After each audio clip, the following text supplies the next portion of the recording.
On va en dire du bien de ce fichu Jake Paul, je vous assure qu'on va en dire du bien, parce que tout n'est pas à jeter.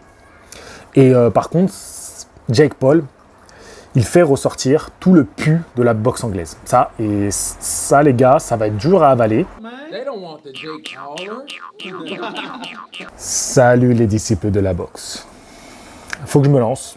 J'ai même du mal à démarrer l'introduction de cette vidéo, très sincèrement. Jake Paul, je ne vais pas vous le cacher, il représente tout ce que je déteste chez les personnalités des réseaux sociaux actuels. Voilà, ces jeunes qui sont devenus célèbres en faisant des vidéos, scandaleuses, provocantes, cherchant absolument le buzz, et qui se sont fait leur petit business comme ça. C'est quelqu'un d'intelligent, c'est quelqu'un qui a bien mené sa barque, et c'est quelqu'un dont j'aurais jamais entendu parler et qui m'aurait pas dérangé outre mesure s'il n'avait pas mis un pied dans la boxe. Voilà, un pied sur le ring.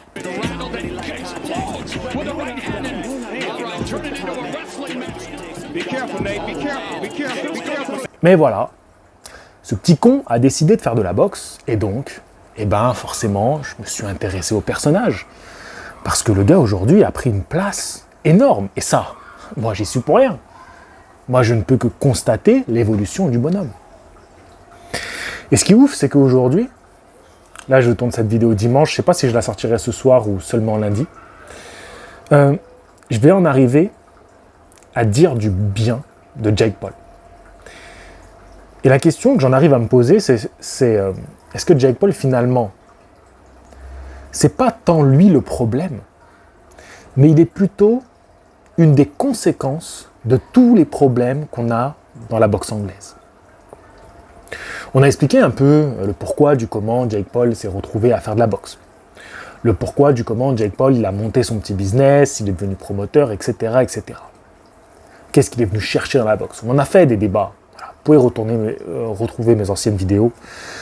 Je me suis jamais gêné de faire des vidéos sur le sujet, même s'il y avait beaucoup de critiques. J'apportais toujours une réflexion sur le cas de Jake Paul. J'ai jamais cherché à faire des vidéos juste sur son nom, d'accord? J'apportais une réflexion, ma réflexion. Après, tu l'entends pas, c'est ton problème. Et j'étais beaucoup critiqué pour ça. Mais c'est pas grave. C'était des vidéos qui suscitaient de l'intérêt, de la curiosité, parce qu'on était tous curieux de suivre ce Jake Paul. Et puis, c'est un provocateur. Donc, il attise notre curiosité. Là, encore récemment, il y a quelques jours, semaines. Écoutez, attends, parce que si t'as pas lu cette déclaration, tu risques d'être un petit peu choqué. Il a déclaré que son style de boxe et que son power, sa puissance de frappe, était à peu près similaire à Dimitri Bivol, l'homme qui a battu Canelo, et c'est pourquoi il estimait qu'il était en capacité de poser des problèmes à Canelo et de le battre. Non, il faut assimiler la phrase, il faut autant qu'elle rentre dans ton esprit. Bien sûr, c'est des phrases qui sont faites pour le buzz, voilà, pour troller. Je veux dire, c'est le genre de phrase que des millions de petits malins, peut-être pas des millions, mais on va dire des milliers de petits malins, mettent tous les jours sur Twitter pour faire les intéressants. Voilà, parce que Twitter, c'est le réseau du tout à chacun, du lambda, qui va trouver la meilleure réplique pour faire rire la galerie et qui va taguer un tel ou un tel qui est célèbre, et donc que n'importe qui va pouvoir voir son message. Parce que si je tape le nom d'une personnalité connue, par exemple, imaginons que Stallone va faire un combat d'exhibition contre Schwarzenegger, je mets n'importe qui dit qu'il va prendre Stallone, qu'il était plus musclé que lui quand il a fait Rocky 3, bref, et je vais tomber sur son message. Je voudrais pas trop m'éparpiller dans cette vidéo parce que je commence déjà à beaucoup m'éparpiller, et même si c'est une vidéo spontanée, je voudrais pas trop partir dans tous les sens parce que il y a des choses vraiment vraiment importantes à vous dire aujourd'hui. Et comme je vous disais, on va en dire du bien de ce fichu Jake Paul. Je vous assure qu'on va en dire du bien parce que tout n'est pas à jeter. Et par contre, Jake Paul, il fait ressortir tout le pu de la boxe anglaise. Ça, les gars, ça va être dur à avaler. C'est comme ça, mais il fait ressortir beaucoup de côtés merdiques. Il remue la merde dans le monde de la boxe. Et je pense qu'il n'était pas préparé à ça, et je pense que, comme n'importe qui se met dans un milieu, ça fait partie des choses que tu peux pas anticiper et qui te sautent à la gueule. Tu vois, tout ne peut pas bien marcher quand tu lances un truc, et pour Jake Paul, on peut dire que ça marche plutôt bien. Mais il se prend là le revers de la médaille, comme on dit, il se prend un petit contre-coup avec, la boxe, c'est pas un milieu très sain, c'est pas un milieu très correct, et il se retrouve face à certaines difficultés, malgré le fait qu'il est célèbre, qu'il a de l'argent et qu'il peut monter quasiment tous les plateaux qu'il veut. Il se retrouve face à certaines difficultés. J'en reviens juste à son message là qui m'a agacé outre mesure, qui fait que quand je lis des messages comme ça, en fait, je suis aveuglé par ma haine envers lui. Parce que quand je lis ça, je le déteste. J'ai qu'une envie, c'est moi aussi d'avoir ma chance sur le ring contre lui pour lui casser la gueule. Voilà, très sincèrement. Et je pense que beaucoup réagissent comme ça. Mais comment il peut dire ça? J'ai envie de lui casser sa gueule. Ou alors, si t'es pas pratiquant de boxe, t'as envie de le voir se faire casser sa gueule. Tu te dis, je veux le voir tomber. Ah, excusez-moi, il va y avoir le bruit de la rue, peut-être un peu des ventilateurs, il fait très chaud, donc j'ai laissé tout ouvert. Voilà. Et donc, je reviens sur ce poste, parce que ce qui m'agace, tu vois, parce qu'il peut faire tous les postes qu'il veut, après tout.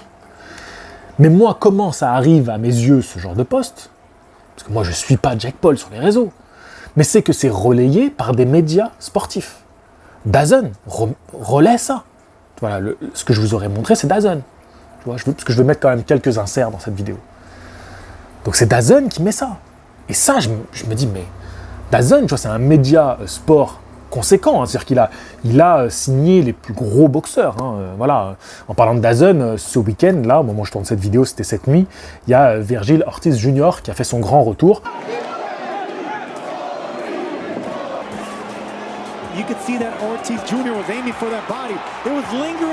N'hésitez pas à aller voir sur DAZN son combat. Et il y a des très bons combats, des bons combattants, il y a de la boxe, quoi. Mais qu'un média comme ça relaie ça, juste pour relayer, juste pour être sur Twitter, c'est le jeu, je sais que c'est le jeu, mais ça me fait chier, ça attise en moi une haine, une rage envers Jake Paul. J'en deviens un hater de Jake Paul. Un hater de Jake Paul. Bon, là, Jake Paul, il devait combattre. On va revenir sur ça parce que vraiment, il y a des choses à dire. Je suis déjà à 7 minutes, c'est beaucoup trop long, les gars. On va revenir sur ce qui s'est passé parce que je me suis penché sur, là, Jake Paul, ses combats, je suis, tout ça, je suivais plus ou moins, puis de plus en plus, et là, il devait affronter Tommy Fury. Et là, ça m'a intéressé. Là, ça m'a intéressé parce que je me suis dit, ok, on va le voir face à un test. Tu vois, j'avais même tweeté, ça y est, la farce est terminée. Et puis on m'avait commencé à me dire, attention, va voir les adversaires de Tommy Fury, attention.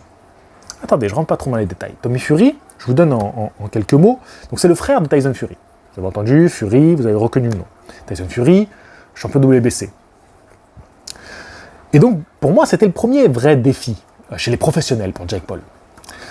Donc, Tommy Fury, 23 ans, invaincu en 8 combats, 4 qu'il a remportés par KO, et il vient de la catégorie des mi-lourds, d'accord?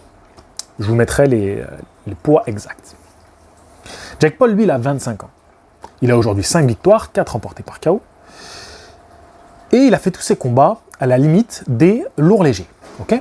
Donc la catégorie au-dessus. Mais le truc, c'est que cette catégorie, il l'a toujours choisie pour mettre dans l'inconfort ses adversaires.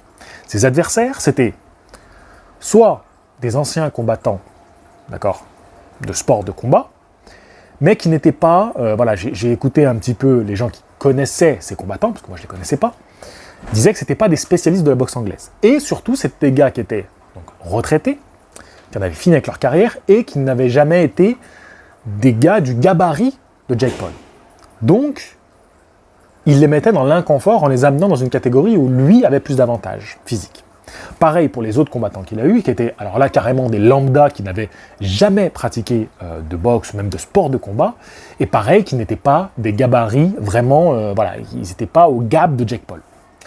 Donc là, on était face à un adversaire, même s'il est dans la catégorie inférieure, comme c'est un boxeur pro, quand tu suis la boxe pro, tu sais que les gars sont en général plus lourds, mais qui font des cuttings, donc ils font des régimes pour le jour du combat, être au poids.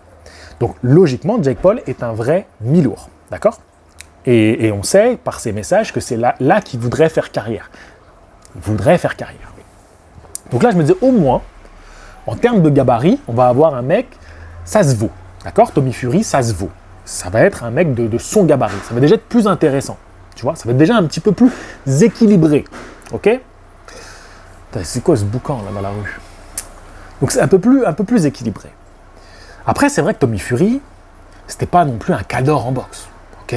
C'est pas, il est connu parce que c'est l'un des frères Fury, il vient de la famille Fury est ultra connue grâce à Tyson Fury, d'accord? C'est pas les autres Fury qui sont connus, tout le monde est connu, toute la famille est connue grâce à Tyson Fury, et pas l'inverse, ok? C'est pas une famille de boxe comme les Mayweather qui ont eu un de leurs boxeurs qui a pété plus que les autres, parce que c'était le petit génie. Mais les Mayweather, c'est une famille de boxeurs, et ils étaient tous déjà connus avant que Mayweather pète, Floyd Mayweather Jr. pète. Bref. Encore une fois, on va essayer de rester concentré parce que c'est un sujet qui va amener un débat, j'espère, dans les commentaires et que vous n'allez pas vous arrêter comme moi, je vous l'ai dit au début, sur la haine de Jake Paul. Essayez de passer outre ça, c'est-à-dire que tu peux détester Jake Paul et franchement, je l'entends parce que tout ce qu'il déclare et redéclare, c'est insupportable. C'est insupportable, c'est très dur de mettre de côté. Mais je vais te demander de faire cet exercice. Mettre de côté la haine que tu as pour Jake Paul, pour essayer d'avoir une lecture de ce qui s'est passé. Parce qu'il s'est passé des choses, et encore une fois, ça montre la merde qu'il y a dans ce sport qu'est la boxe anglaise. Il y a dans d'autres sports, d'accord, mais moi je parle de boxe anglaise. Donc, le problème qu'on a eu avec Tommy Fury, c'est que quelques moments où il va pour arriver aux États-Unis pour son combat, pour partir aux États-Unis, problème de visa. Voilà. On se rend compte qu'il ne peut pas passer la frontière, il ne peut pas partir pour les États-Unis, problème de visa. Donc bon, combat annulé. Ok. Alors, remplaçant, arrive Hasim Rahman Jr. Hasim Rahman Jr., ça se fait assez vite. Boum, ça y est, l'affiche est là. Hasim Rahman Jr. va remplacer Tommy Fury. Alors, c'était intéressant, Hasim Rahman Jr. comme nom, tu vois, ça... C'était quoi? C'était un mois avant le combat, je crois, un truc comme ça? Peut-être, ouais, 3 semaines, un truc comme ça. Donc bon, ça fait beaucoup de bruit sur les réseaux, c'est intéressant. En plus, bon, malheureusement, Hasim Rahman Jr., il venait de connaître une défaite. Alors je vais vous le présenter en quelques mots, parce que j'avais vraiment étudié le truc, parce que ça m'intéressait beaucoup. Parce que pour le coup, je pense qu'on n'y perdait pas au change. C'était même plus intéressant, Hasim Rahman Jr. Donc je vais vous le présenter rapidement. Alors, pro depuis 2017. Hasim Rahman Jr. est un poids lourd. Le poids minimum qu'il a fait, c'est 96 kg pour un combat. Et maximum, apparemment, 122 kg, mais il aurait contesté ce poids voilà, sur les réseaux. Il a dit qu'il ne serait jamais monté aussi haut. Il est le fils de Hasim Rahman, et Hasim Rahman, attention, c'est 50 victoires, 41 remportées par KO, 9 défaites et 2 nuls, et il a été champion du monde, WBC et IBF des poids lourds. Et il faut savoir quand même qu'il a mis KO Lennox Lewis. Voilà, c'est pas rien. Il n'a pas été un grand champion, il ne restera pas dans l'histoire absolument, mais quand même, c'est quelqu'un le papa. Le padré, c'est quelqu'un, attention.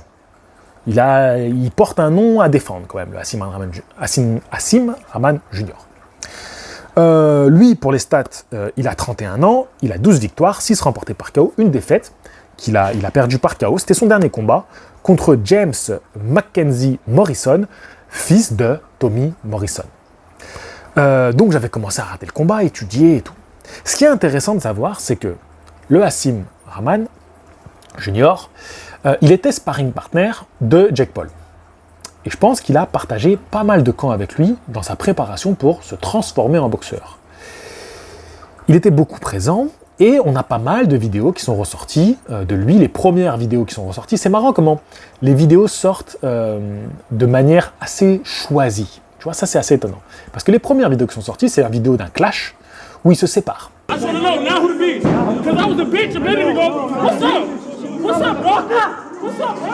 vois, donc ils s'insultent, ils se crient dessus. Bref, c'est pas un clash de ouf, mais ils se clashent. Pour dire, ah, vous avez vu, ils se sont quittés en mauvais termes, donc voilà, ça justifie le combat. Bon, ouais, ok. Après, il y a d'autres choses qui vont circuler, mais on y reviendra plus tard. Moi, je me suis dit, bon, là, on est face à un truc encore plus intéressant, c'est que même si Hasim Rahman, il n'est pas, c'est pas une flèche.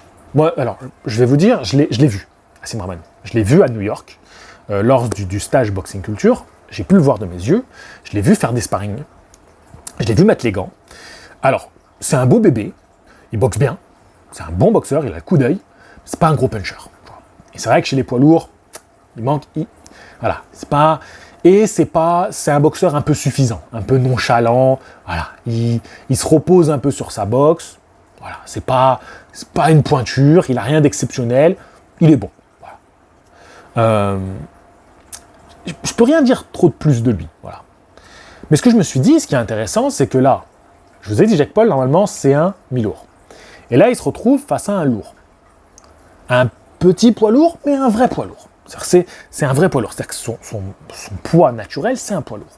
Donc là, c'est une prise de risque. C'est-à-dire que tu prends un gars du circuit, un pur boxeur dans le sens où c'est un mec qui vit de boxe, tu vois, parce que son papa était boxeur, donc il arpente les salles de boxe, c'est un boxeur new-yorkais, il est tout le temps à la salle. Tu vois, moi, du moment où j'étais en stage, je crois que je l'ai vu quasiment à chaque fois quand je suis allé dans Brooklyn pour les mises de gants, tout ça, avec l'équipe, il était là. Donc c'est un mec, il est là, il est dans la boxe, tu vois. C'est pas... je pense que c'est un peu plus sérieux que Tommy Fury. Voilà, un peu plus sérieux. Je me dis, oh, il y a un truc intéressant. Voilà, là, on risque de voir quelque chose d'intéressant. J'avais aussi vu pas mal de failles chez Asim Rahman Jr. qui étaient à l'avantage de Jake Paul, notamment, il avait tendance à un petit peu trop laisser d'espace du côté de la droite de Jake Paul, alors qu'on sait que c'est vraiment son atout, son point fort.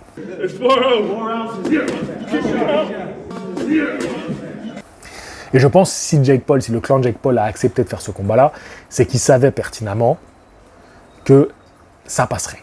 Voilà. Ce n'était pas une prise de risque insensée. Mais attention, quand on est dans le cadre d'un combat professionnel, les gants sont différents, c'est une autre atmosphère, et ça reste pas pareil.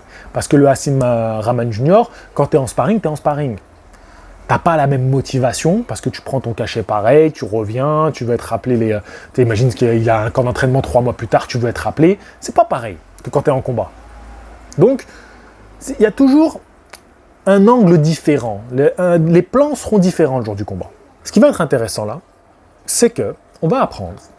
Donc, on apprend ça de Jake Paul. Hein. Je vous rappelle que Jake Paul, il est quand même promoteur de l'événement également. Ça devait avoir lieu à New York là ce week-end. Et donc il annonce sur les réseaux que le combat est annulé parce qu'il y a eu un désaccord au niveau des termes du contrat. Voilà, Asim Rahman Jr. n'a pas respecté les termes du contrat. Pour le poids. On sait que c'est ça le problème. Donc, plus précisément, ce qui s'est passé, c'est que, tu sais, c'est la commission de New York qui valide le combat. Et donc, Asim Rahman Jr., ça arrive que parfois tu aies un suivi du poids. Tu sais, parce que quand on n'est pas trop sûr du boxeur, de son sérieux, on lui demande, par exemple, 3 mois avant le combat, bon, je te dis des chiffres au hasard, hein, tu vas devoir être à un certain poids. Pas être trop abusé loin du poids. 2 semaines avant, on va te checker, on va dire, t'es à quel poids. 1 semaine avant, tu vois, et bien après, 24 heures avant. Ce qui est la pesée officielle. C'est pas obligé de faire ça. Mais disons que ça peut se faire. Un suivi pour tâter le terrain avec le gars pour savoir s'il est sérieux, parce que derrière, il y a un gala, il y a des engagements, voilà, il y a des gens qui travaillent autour d'un gala de boxe, il n'y a pas que les boxeurs, il y a plein de gens qui travaillent autour d'un événement. Voilà, c'est des engagements. Et donc, apparemment, le Asim Rahman Jr., il aurait commencé à discuter le poids, à pas être d'accord, à demander qu'on change le poids le jour de la pesée. Et la commission de New York, c'est pour ça que je te parlais de la commission de New York, a accepté que de 200 livres, on passe à 205 livres. Okay, 5 livres de différence. C'est pas énorme, mais ça peut jouer sur un régime. Moi, je suivais un petit peu les vidéos de Asim Rahman Jr. et tout, et je trouvais qu'il perdait du poids. Tu vois, par rapport à ce que j'avais vu, ce que j'avais suivi, je voyais qu'il commençait à perdre du poids, parce que j'avais quand même pas mal un petit peu étudié le personnage, je l'avais jamais vu aussi tracé. Tu vois. Je dis, il a l'air d'être sérieux, le gars, il a l'air d'avoir envie de ce combat-là. Et finalement, ce qu'on apprend, donc toujours de la version officielle, hein, c'est que malgré qu'il ait l'autorisation d'être à 205 livres, il aurait demandé à avoir une pesée à 215. Donc 15 livres de différence. Ça commence à faire beaucoup, tu vois. Ça commence à faire une différence. Et là, à partir de là, Jake Paul, il a dit « Basta, arrête de me prendre pour un con, on annule l'événement. » Voilà. Radical. Alors, ce qui est marrant, c'est que donc ça s'est fait vraiment les jours avant le combat. Hein. Une semaine avant ou même pas, tu vois. Moi, je pensais même que c'était pour faire du buzz. C'est parce que peut-être que ça n'avait pas assez accroché le pay-per-view et tout, tu vois, peut-être que ça n'avait pas fait assez de ventes et qu'ils voulaient faire du buzz. Et même on va dire, La cerise sur le gâteau, j'ai envie de te dire, c'est que le Hasim Rahman Jr., il se permet de faire une pesée non officielle, donc le 24 heures avant le combat qui est annulé, hein, d'accord. Donc le vendredi, voilà, c'est ça, le vendredi pour nous, parce que le combat c'est dans la nuit de samedi à dimanche, donc samedi soir pour eux. Donc le vendredi, il se fait une pesée, où il invite bien sûr des médias et tout à venir, hein, tous les copains venaient. Donc il fait sa pesée, et là il est à 206 livres. Je vous rappelle que la commission de New York avait accepté 205 livres, ok. Donc, c'est vrai que sur les réseaux, ça commence à dire, je vois un petit peu les réseaux américains, commencent à dire, ouais, vous avez vu, il était presque au poids, l'autre il a annulé pour rien, c'est une fraude, il avait peur, il savait qu'il allait se faire casser la gueule. Après, comme par hasard, à ce moment-là, sort une vidéo où tu vois, j'essaierai de vous mettre ça à l'écran, hein, je vais essayer de vous faire un petit montage quand même, où tu vois Jake Paul qui fuit sur le ring, tu vois, parce que donc il est en train de mettre les gants, c'est une mise de gants, tu vois, avec Hasim Rahman. Il part sur le côté et il court, tu vois. Il court pour éviter de se faire frapper.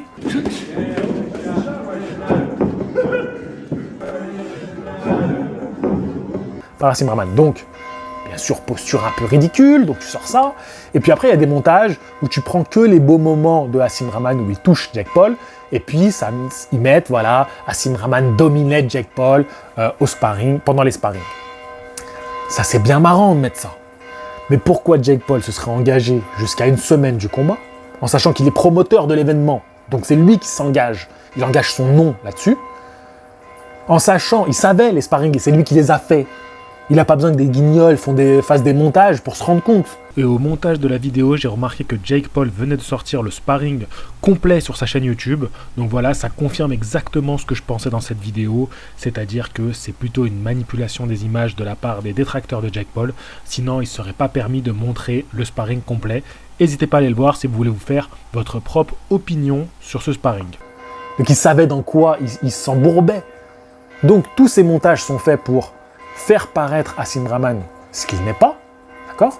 Attention, je peux entendre les gens qui me disent « Mais non, tout ça c'est un complot, Jake Paul il voulait pas de ce combat, il a fait ça pour blablabla qu'on parle de lui, et finalement il s'y esquive parce qu'il veut reprendre après un influenceur ou un truc comme ça. » Peut-être. C'est beaucoup d'énergie, c'est beaucoup de temps perdu et c'est beaucoup d'argent perdu, mais on va y revenir sur ça. Donc, juste reprenons le poids, concrètement. 206 livres et quelques, tu vois, un peu plus. Tu pourrais me dire, vas-y, agissez franchement entre nous. Ils peuvent l'accepter le combat. C'est rien, tu vois, c'est rien, c'est des détails. Il n'y a pas un titre en jeu. C'est bon, c'est Jake Paul, Hasim Rahman Jr. C'est pas non plus, tu vois, c'est pas Errol Spence contre Terence Crawford où là, oui, chaque détail va compter. Tu vois ce que je veux dire? Ils auraient pu faire le combat. Mais là, je vais me mettre du côté de Jake Paul. Jake Paul, c'est lui qui te donne la paye de ta vie. Quand tu es Tommy Fury ou que tu es Hasim Rahman Jr. Il te donne la paye que tu n'as jamais eue. D'accord? Et que tu n'auras peut-être jamais. Parce que Tommy Fury et Hasim Rahman Jr., s'ils étaient si bons que ça, on en aurait entendu parler avant l'arrivée de Jake Paul. On n'aurait pas attendu le Messi Jake Paul pour qu'on nous parle d'eux. D'accord? Parce qu'on parlait d'eux juste parce qu'ils étaient de la famille de Fury et la famille de Rahman. Ok? Donc, il te donne la paye de ta vie. Il te donne la visibilité que tu n'as jamais eue. Comme je te dis, avant ça, qui parlait de ces boxeurs-là? Franchement, ils étaient connus à peine. Tommy Fury, peut-être un peu, parce que c'est la grosse hype sur Fury en ce moment. Donc oui, on l'a vu dans des vidéos avec son frère, on l'a par-ci par-là. Tyson Fury a fait beaucoup la promotion de son frère, ok. Mais enlève Fury de l'équation. Tommy Fury, on ne connaît pas. La vérité, t'as regardé des combats de Tommy Fury? Franchement. Voilà. Donc la visibilité, c'est Jake Paul qui te l'amène. Et en plus de ça, c'est l'opportunité d'être le premier boxeur à lui clouer le bec. Tu peux être le premier, Tommy Fury ou Hasim Rahman Jr., à taper Jake Paul. Et t'as la queue des boxeurs qui attendent pour faire ça. Combien ont réagi là sur Twitter? Vas-y, moi je suis prêt. Des poids légers jusqu'aux poids lourds. Ils sont tous prêts, hein. Ils attendent tous leur tour, ils sont comme ça. Vas-y, moi je suis là, je suis chaud. Tu m'appelles à une semaine, tu m'appelles à 24 heures, je viens. Ils sont chauds les mecs. Donc, t'as cette opportunité-là de le faire, et tu vas me dire que t'es pas au courant que ton visa, il peut pas aller aux États-Unis. Tu vas me dire que tu peux pas te discipliner pour être au poids le jour J. Donc non, c'est pas sérieux. Donc Jake Paul, il a raison de leur dire d'aller se faire foutre. À un moment donné, il faut arrêter de déconner avec ces gens-là. Et ça montre, et il l'a dit, pardon, il y a la moto qui passe, ça montre un terrible manque de professionnalisme dans la boxe. C'est pas pro de faire ça. C'est pas correct de comporter comme ça. Et je vais aller encore plus loin. C'est que le coup du poids, c'est un classique dans la boxe. Parce que même les histoires de visa, on les a vues, hein, même à d'autres niveaux. Hein. Les boxeurs, leur staff, parfois, c'est des guignols. C'est ridicule. C'est des staffs, mais tu dis, mais comment ils ont recruté des gars comme ça autour d'eux? Ça arrive souvent que des mecs, ils ont des galères pour des déplacements et tout. Ça fonctionne pas. Mais mettons ça de côté. C'est les staffs qui ne travaillent pas bien. Mais on va parler d'un truc plus profond. Le coup du poids. Mais ça, c'est un classique dans la boxe. Je vais t'expliquer un peu comment ça se passe. Et il y a beaucoup de boxeurs qui savent très bien que ça se passe comme ça. Tu es engagé sur un combat, d'accord? Donc tu sais que tu dois être à tel poids, tu reçois ton contrat, tu dois tel poids à telle date. Ok? Donc tu te prépares, tu fais tes régimes, tu te saignes. Parfois, le contrat, tu l'as eu 3 semaines, 4 semaines avant, c'était chaud, tu vois. Tu fais un gros régime, t'arrives, t'es épuisé, tu t'es mis dans le rouge. Parfois, t'as même pas fait une prépa, t'as fait que du régime, mais t'arrives au combat, t'es prêt. Peut-être tu dis, vas-y, j'ai enfin une opportunité, ça fait des mois que j'ai rien, j'ai pas de combat qui arrive, il me la faut.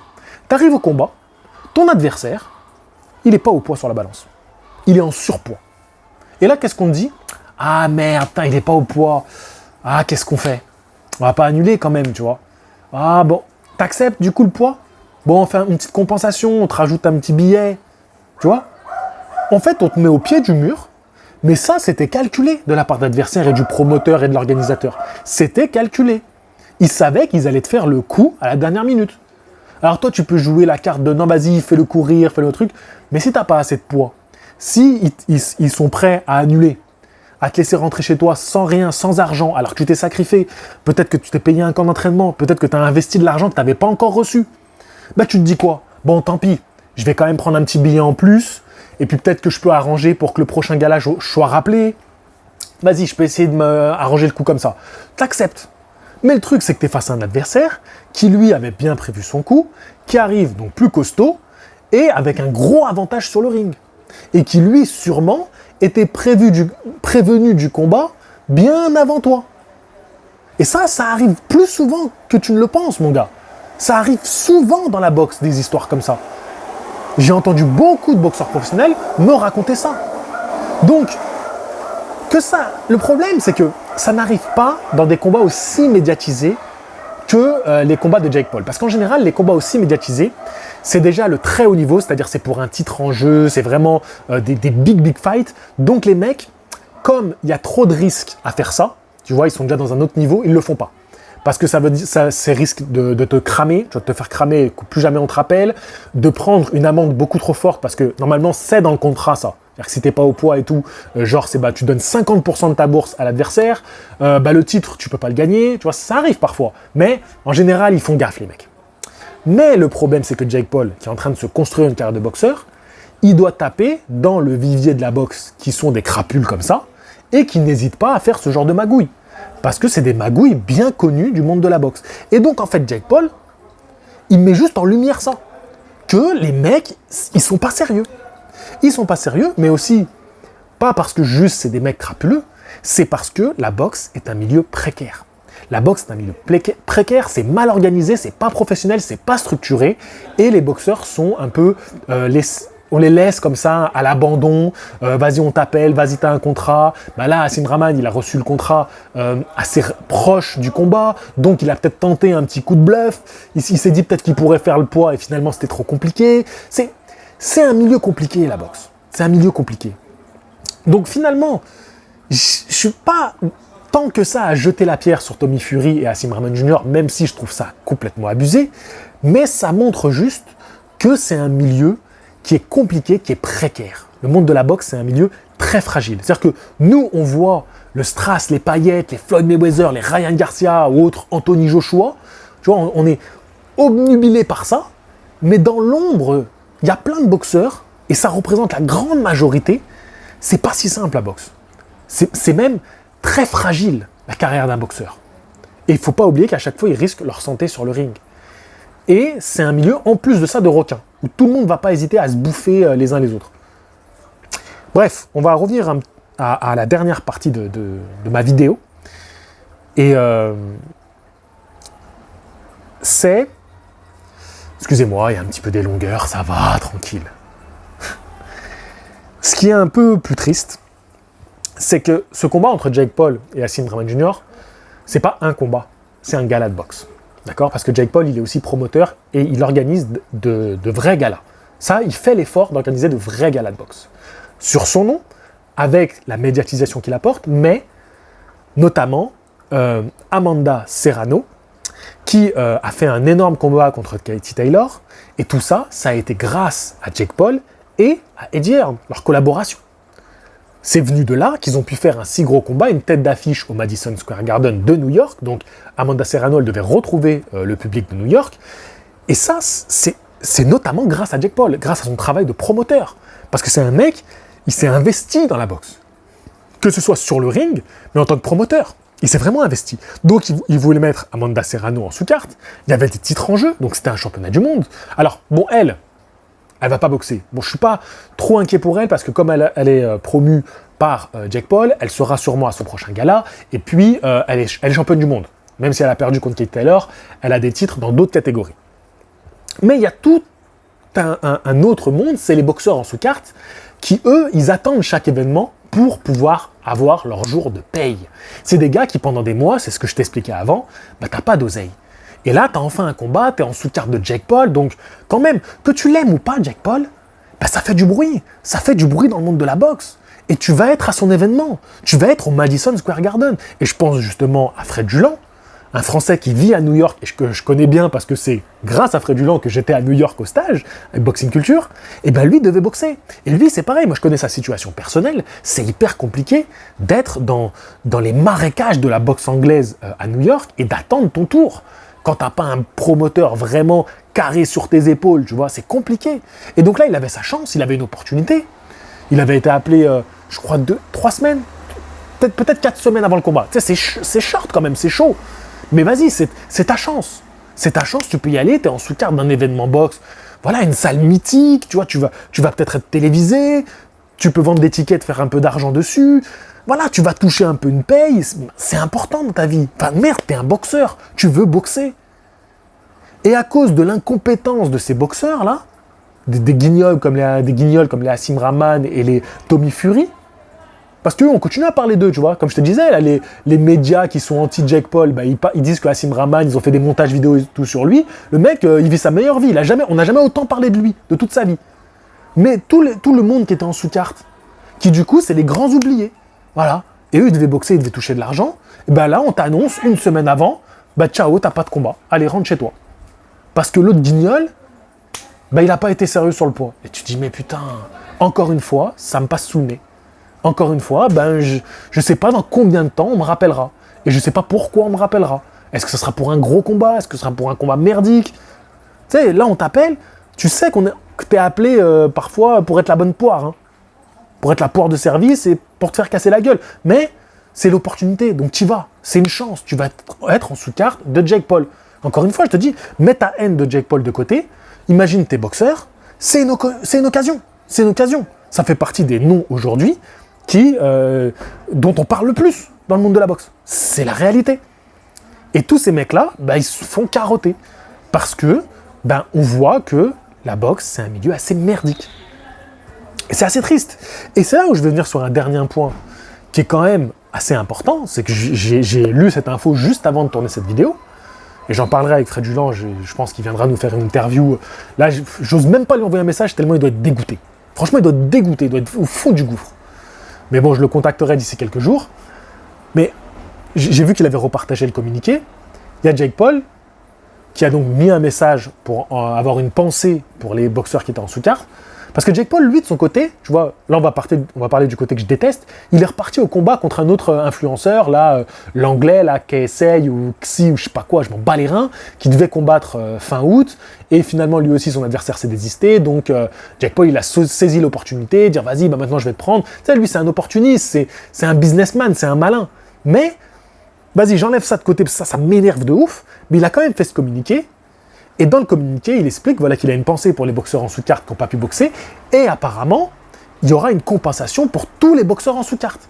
Et ça, c'est pas la première fois que j'entends des trucs comme ça, parce que apparemment, dans ses derniers combats, il avait fait des primes pour tous les boxeurs en sous-carte. Des primes personnelles qu'il avait données aux boxeurs. Et on sait qu'il a un vrai engagement là-dessus, parce que oui, c'est un troll, oui, c'est un mec, il est insupportable, mais c'est vrai que contre Dana White, il balance des vérités. Il dit des choses, voilà, Dana White, c'est le mec de l'UFC, tu devrais mieux payer les boxeurs, tu devrais leur donner des sécurités santé, tu vois, et ben, concrètement, le mec, lui, il agit. Le mec, il monte sur le ring. Alors, tu discutes après les combattants qu'il prend et tout, ok, mais il monte sur le ring. Il n'y a pas beaucoup d'entre nous, là, qui parlons, qui l'ont fait, à ce niveau-là. Et puis, apparemment, voilà, ben on en parlera avec Fred Julan, mais il fait des choses, il a des actes concrets pour les boxeurs. Rien que ce qu'il fait pour Amanda Serrano, c'est exceptionnel. Il y a un vrai engagement. Donc là, voilà, il devrait avoir une compensation à la hauteur dont j'ai cru voir 50%, mais j'ai aussi aperçu peut-être d'être réengagé sur la prochaine compétition. Voilà, mais en tout cas, c'est quelque chose, c'est pas rien. C'est pas dire allez ciao, allez vous faire foutre, tu vois. J'en ai rien à foutre de vous, je pense qu'à ma gueule. Non, il se comporte comme un promoteur boxeur. Tu vois, il a quand même une pensée pour les acteurs de la boxe, parce que c'est eux les acteurs de la boxe. Donc voilà, je finirai juste sur ça, c'est que j'aime pas Jake Paul. C'est vrai, je l'aime pas. Il m'énerve de ouf. Mais avec toutes ces conneries là, dont je vous ai parlé dans cette vidéo, on est forcé de constater que peut-être que finalement, le clown, c'est pas tant celui qu'on pointe du doigt qu'il est. Voilà. Et les vrais clowns de la boxe, ben, j'ai l'impression qu'ils sont ailleurs. Je sais pas trop quoi penser de tout ça, il n'y a pas vraiment de conclusion. Je voulais, c'est une vidéo qui remue un peu la merde, donc ça, vous avez peut-être un petit peu un arrière-goût amer en fin de vidéo, c'est normal, s'il y a un petit sentiment de dégoût. Moi, plus le temps passe, et plus j'ai honte. Franchement. Désolé de finir sur cette note un petit peu négative. Je sais même pas comment j'aurais titré cette vidéo. J'en sais rien du tout. Je crois que j'ai mis le nouveau visage de la boxe.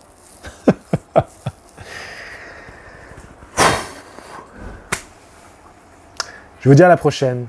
Fighting!